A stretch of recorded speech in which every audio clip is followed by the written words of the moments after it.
The American Birth Control League became Planned Parenthood.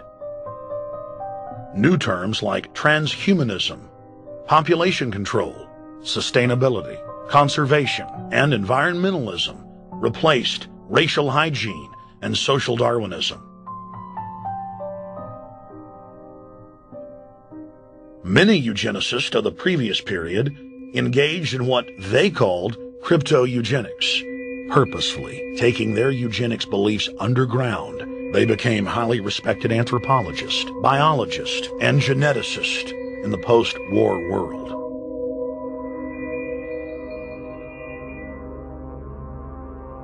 The Allies then smuggled thousands of Nazi scientists out of Germany and placed them in key scientific positions, ranging from bioweapons to rocketry throughout the military-industrial complex. The founder of IBM was a devout follower of Hitler. Thomas J. Watson had supplied his punch-card computers and IBM technicians to the Nazis for use in the death camps. Tattoos on camp victims were IBM human identification numbers, which fed into the computers.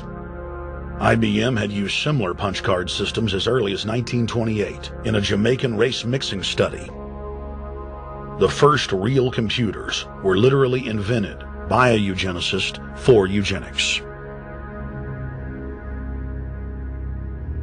UN chieftain and unrepentant eugenicist Julian Huxley argued that since the leaders of eugenics had founded the environmental and conservation movements, that they should be used as vehicles in the formation of a world government. Just as H.G. Wells had envisioned, this government would be controlled by a scientific dictatorship and would be guided by the principles of eugenics. Huxley created the World Wildlife Fund with Bilderberg founder and former SS officer Prince Bernhard of the Netherlands and Prince Philip of England. In the event that I am reincarnated, I would like to return as a deadly virus in order to contribute something to solve overpopulation. Prince Philip, reported by Deutsche Presse-Agentur DPA, August 1988. Aldous Huxley, author of Brave New World and brother of Julian Huxley, gave a speech at Berkeley in 1962, shortly before his death. He admitted that his best-selling book, Brave New World, written in 1932, was based not on fiction, but on what the elite were actually planning to implement. And here I would like briefly to compare the parable of Brave New World with another parable which was put forth more recently in George Orwell's book 1984. I'm inclined to think that the scientific dictatorships of the future, and I think there are going to be scientific dictatorships in many parts of the world, will be probably a good deal nearer to the Brave New World pattern than to the 1984 pattern. They will be a good deal nearer, not because of any humanitarian qualms in the scientific dictators, but simply because the Brave New World pattern is probably a good deal more efficient than the other.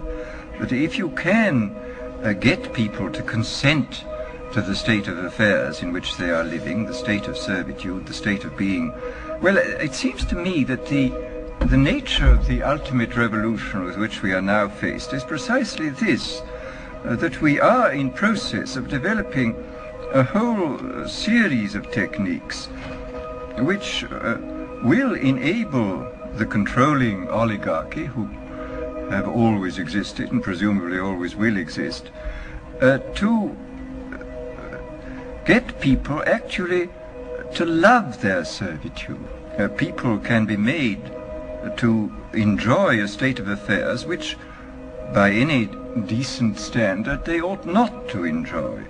And these methods, I think, are a real refinement on the older methods of terror, because they combine methods of terror with methods of acceptance. But then there are various other methods which one can think of. There is, for example, the pharmacological method. This was one of the things I I talked about in Brave New World.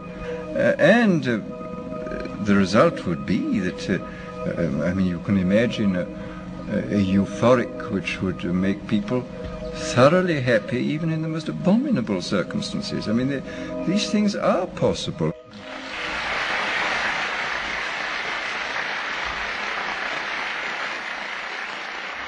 The elite have left a massive wave of destruction behind them as they cold-bloodedly experiment on civilian populations as if we are lab rats.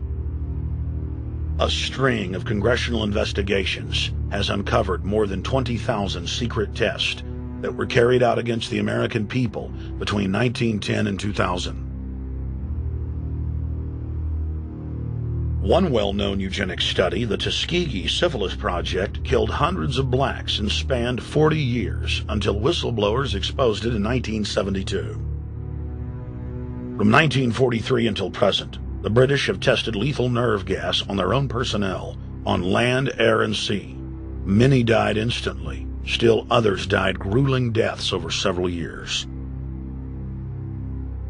The federal government commissioned secret radiation experiments on thousands of non-consenting patients.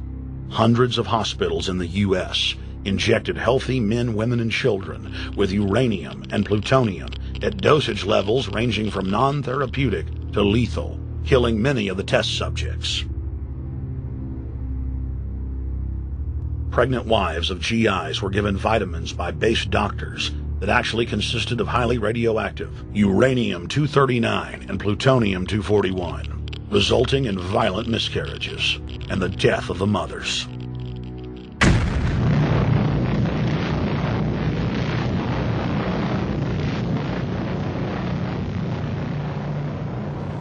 Soldiers, sailors, and Marines were used as guinea pigs in hundreds of atomic and hydrogen bomb tests. Patriotic Americans were radiated side by side with lab animals.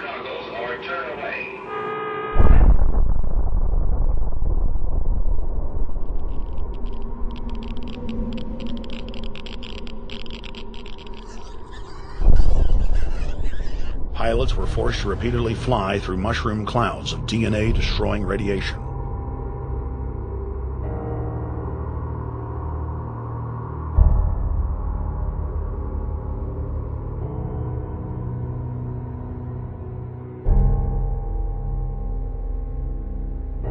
From 1951 to 1961, the U.S. Army paid Israel's health ministry 3 million lira to conduct radiation testing on Sephardic children that immigrated to Israel. The government-run public schools would tell the children that they were going to get a medical checkup and that they were receiving an X-ray.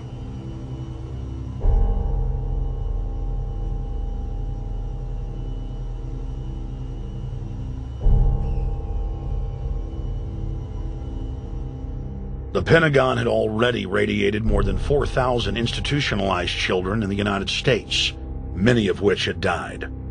More than 110,000 of the darker-skinned Jews were given 35,000 times the maximum dose of X-rays to the head repeatedly. Many of the children died within months. All of them lost their hair.